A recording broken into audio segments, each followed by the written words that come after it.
நண்பர்கள் அனைவருக்கும் வணக்கம். இன்னைக்கு நாம் அந்த வீடியோல தமிழகத்தில் மகளிர் உரிமை தொகை தொடர்பாக புதிய தகவல் ஒன்று வெளியாகி இருக்கு. ஸோ அதை பத்தி தான் இப்ப நம்ம பார்க்க போறோம். திமுக வெற்றி பெற்ற பிறகு தேர்தல் வாக்குறுதியில் கூறப்பட்ட நலத்திட்டங்களையும் கூறப்படாத நலத்திட்டங்களையும் மக்களுக்காக செயல்படுத்தி வருகிறது. அந்த வகையில் பெண்களுக்காக கலைஞர் மகளிர் உரிமை தொகை திட்டமானது செயல்படுத்தப்பட்டு வருகிறது. இந்த திட்டத்தின் மூலமாக ஏழை எளிய குடும்ப தலைவிகளுக்கு தமிழக அரசு தற்பொழுது மாதம் 1000 ரூபாய் வழங்கி வருகிறது. இந்த திட்டமானது தொடங்கப்பட்ட பொழுது நிபந்தனைகள் வைக்கப்பட்டது.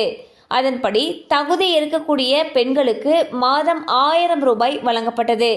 பின்னர் இந்த திட்டமானது விரிவாக்கம் செய்யப்பட்டு மேலும் பல குடும்ப தலைவிகளுக்கும் மகளிர் உரிமை தொகை வழங்கப்பட்டு வருகிறது.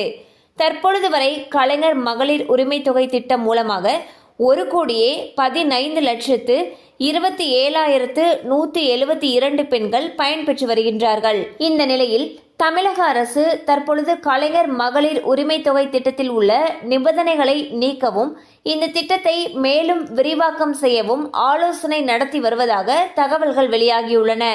அதன்படி தமிழக அரசு வழங்கக்கூடிய 1000 ரூபாயை பெறுவதற்கு உண்டான விதிமுறைகளை தளர்த்தவும் முடிவு செய்திருப்பதாகவும் தகவல்கள் வெளியாகியுள்ளது. அது மட்டும் இல்லாமல் சட்டமன்ற தேர்தலை முன்னிட்டு மாதம் 2000 ரூபாய் வழங்கப்படலாம் என்ற எதிர்பார்ப்பும் மக்களிடையே எழுந்துள்ளது. ஸோ பாத்தீங்கன்னா பெண்களுக்கு கல்லூரி படிக்கக்கூடிய மாணவ மாணவிகளுக்கு பெரும்பாலான நலத்திட்ட உதவிகளை திமுக அரசு செஞ்சுட்டு வராங்க.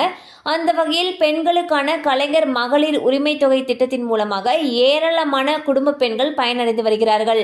இந்நிலையில் இந்த திட்டத்தை மேலும் விரிவுபடுத்துறதுக்கு இருக்காங்க. அது மட்டும் இல்லாம வரக்கூடிய தேர்தலை முன்னிட்டு இந்த 1000 ரூபாய் தொகையானது 2000 ரூபாய் தொகையாக உயர்த்தப்படலாம் என்றும் தகவல்கள் வெளியாகியுள்ளன.